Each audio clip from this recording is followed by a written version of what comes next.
Okay, here's blog number 3 on eating disorders, and I think probably the last one. The rest of the information is going to apply to your personal situation. So, when we do this family based treatment, we're generally looking at 3 phases of treatment.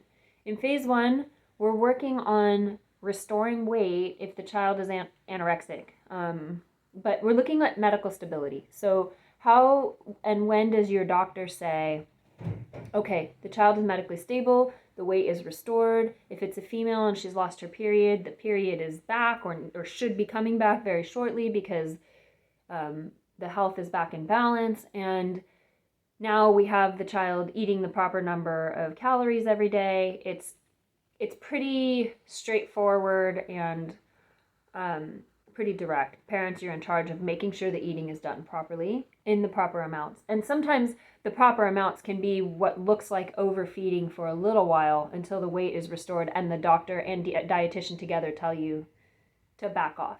During that time, your child will experience a tremendous amount of stress and anger towards you, especially at first. It's directed at you, but really think about it, it's the eating disorder yelling at you. It's not even really your child. Your child's kind of underneath this big oppressive weight. And so my job as a therapist, or Jasmine's job as your therapist in that case, is to really help make sure that the family continues to remember we're working together against this problem. And for you to keep reminding that child, I love you, even though your eating disorder is being so mean to me. I love you, and I see you under there, and I remember who you were. Because many times your child is like grumpy and withdrawn and isolating and just not the kid that you always had. By the end of phase 1, we should see that child starting to reemerge. In phase 2, we start working on giving control over eating back to the child. We stop treating them like a toddler when it comes to food, and we start working on slowly restoring their autonomy, because you've really removed all their autonomy in phase 1. And you don't want that. That's not a good permanent way to treat somebody who's trying to become an adult. And so we work on giving that back. Maybe they start plating their own food. Maybe you entrust them with making their snacks, or whatever it is that the dietitian and therapist and you kind of plan out. And by the end of phase 2, we're hoping that the child is generally feeding themselves and planning their own eating, but they're sticking to the plan, and you still got your eye on that.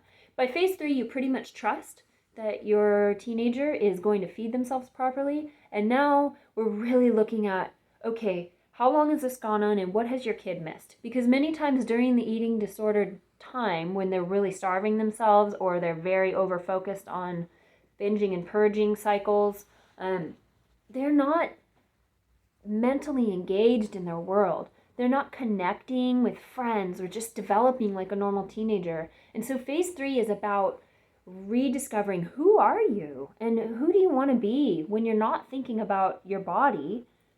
What do you love to do? Who do you love to be with? What kind of friend do you want to be? Do you have any dreams that you want to pursue in your future? Maybe if you're old enough, go get a job or even get back into sports, or just trying to live a real life. And that is where the therapy part of it is very important, because they can also process kind of the grief over time lost.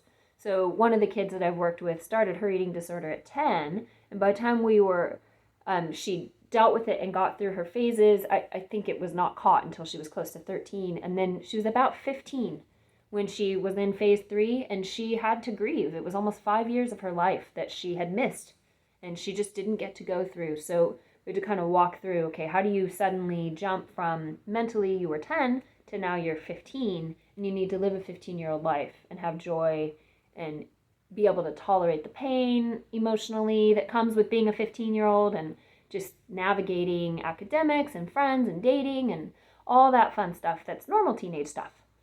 And so hopefully that helps you kind of understand what happens in family-based treatment. And yeah, if you have any questions, just ask.